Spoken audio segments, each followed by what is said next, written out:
Una de esas personas que tenemos el honor de contar con ella es el doctor Julio Ancochea Bermúdez. Es jefe de servicio de neumología del Hospital Universitario de la Princesa y además presidente de ASOMEGA, la Asociación de Médicos Gallegos. Muy buenos días, doctor.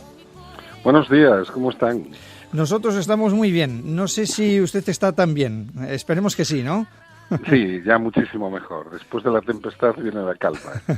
Claro, porque, usted empezó la enfermedad casi cuando estaba empezando aquí a tener los efectos más graves de esta pandemia. ¿Cuáles eran sus síntomas? Efectivamente, yo estuve de guardia, lo recuerdo perfectamente, el domingo 22 de marzo, ¿no?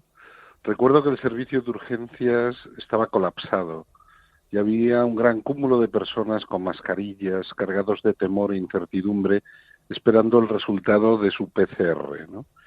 Al día siguiente había 366 pacientes COVID positivos ingresados en nuestro hospital, en el Hospital de la Princesa.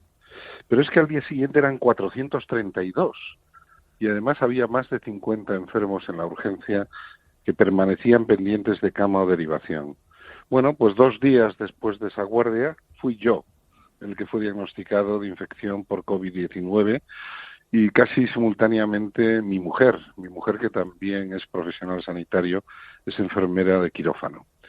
Yo tuve un cuadro relativamente leve. De hecho, en apenas 2 semanas pude reincorporarme al hospital y volver a vivir en primera persona una realidad que nos asombraba cada día, que nos tenía desconcertados.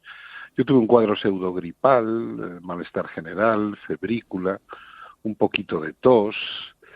Eso sí, estaba en casa. Esos 15 días en casa fueron muy duros, ¿no? Estaba confinado y vivía toda una serie de sentimientos encontrados, inquietud ante eso que llamamos la fase inflamatoria y la ya famosa tormenta de citocinas, de manera que vivía con el termómetro, con el pulsioxímetro, horas y horas de teléfono y de ordenador, y además, bueno, recibía noticias inquietantes de amigos míos, de compañeros míos. Algunos de ellos lo acababan de hacer una traqueotomía en la unidad de cuidados intensivos, de manera que fue una experiencia peor esos días que estuve en casa, ¿no? Estaba lleno de temor, de desasosiego, de rabia, de impotencia. Ajá. Y claro, la situación, ¿cómo se correspondía? Porque coincidieron en el tiempo usted y su mujer.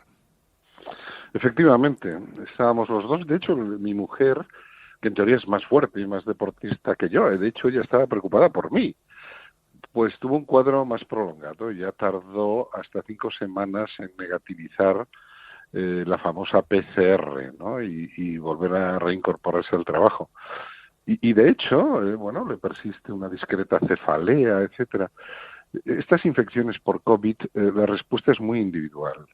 Hay cuadros muy inespecíficos, de hecho, bueno, pues se ha demostrado que hay un porcentaje de un 15-20% de pacientes que tienen anticuerpos y que no son conscientes de haber tenido un cuadro clínico significativo o lo identifican como un cuadro pseudogripal anodino que no les llamó la atención en su momento, pero luego hay formas muy graves, ¿no? Nosotros hemos tenido la experiencia de vivir en el hospital como neumólogos, bueno, de convertirnos en especialistas de los enfermos semicríticos, ¿no?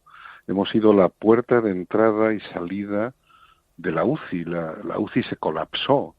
Los quirófanos se reconvirtieron en camas con pacientes intubados y nosotros, los neumólogos, invadimos la unidad de ictus, la cirugía mayor ambulatoria. Llegamos a tener 30 pacientes en esta improvisada unidad de cuidados intermedios respiratorios, además una unidad que crecía cada día. Estábamos desbordados, de manera que el espectro clínico va desde lo inespecífico, lo rutinario, a formas muy graves, ¿no? Incluso, bueno, se nos morían pacientes, ¿no? Y esto ha supuesto para nosotros una sobrecarga, no solo física, sino también emocional extraordinaria, ¿no? El 75% de la plantilla médica de mi servicio estuvimos infectados por el COVID-19. Pero realmente fue emocionante, ¿no? En el sentido de que observar a mis compañeras, la mayoría son jóvenes neumólogas, su compromiso, su vocación, su espíritu de lucha, ¿no?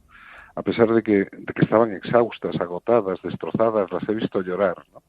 Pero también, de alguna manera, no somos héroes, como se dice en algunas publicaciones, simplemente somos personas que demostramos en ese momento que realmente somos médicos militantes, ¿no? Creyentes y practicantes, y que estamos orgullosos de serlo y de trabajar en la sanidad pública.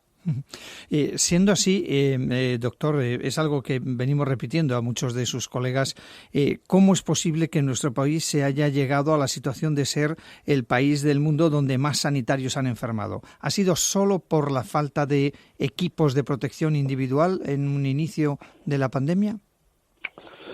Yo creo que es plurifactorial, ¿no? La pregunta que nos hacemos es ¿qué teníamos que haber hecho y no hemos hecho, ¿no? ¿Qué hemos hecho mal? Y entonces la realidad es que hemos llegado tarde, ¿no? Hemos tardado en reaccionar.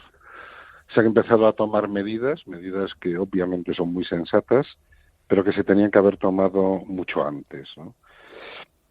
Desde mi punto de vista debería haber existido un mayor liderazgo y transmitir a la sociedad antes, insisto, antes, en base a datos objetivos y a la realidad epidemiológica, la que se nos venía encima. Hubo, sin lugar a dudas, improvisación a la hora de tomar ciertas decisiones. Y también, lo que tú acabas de comentar, Alipio, se pusieron de manifiesto carencias. No disponíamos de equipos de protección individual adecuados. Yo recuerdo que a través de una de nuestras cátedras, de la cátedra Respira Vida, conseguimos nosotros, los neumólogos de la Princesa, una donación importante de este tipo de materiales de una multinacional farmacéutica, porque no había. Faltaban respiradores, faltaban monitores. Y bueno, alguien puede plantearse hasta qué punto se puso en evidencia una cierta descapitalización de la sanidad pública, ¿no? Al menos en algunas comunidades autónomas. Faltaban recursos materiales, faltaban personas y hubo un exceso de improvisación. Pues nos quedamos con esos mensajes de esa experiencia personal, cómo se ha vivido, cómo se ha sentido la enfermedad en las propias carnes y también esa experiencia de cómo han vivido esta situación en un servicio que ha cobrado una importancia tremenda y que seguramente va a tener continuidad digamos en la etapa post-COVID. Así que, doctor Ancochea, muchísimas gracias por acompañar a toda nuestra audiencia con estos mensajes y le deseamos todo lo mejor para el futuro y para el día de hoy, pues que lo disfrute. Igualmente, muchísimas gracias. Muchas gracias.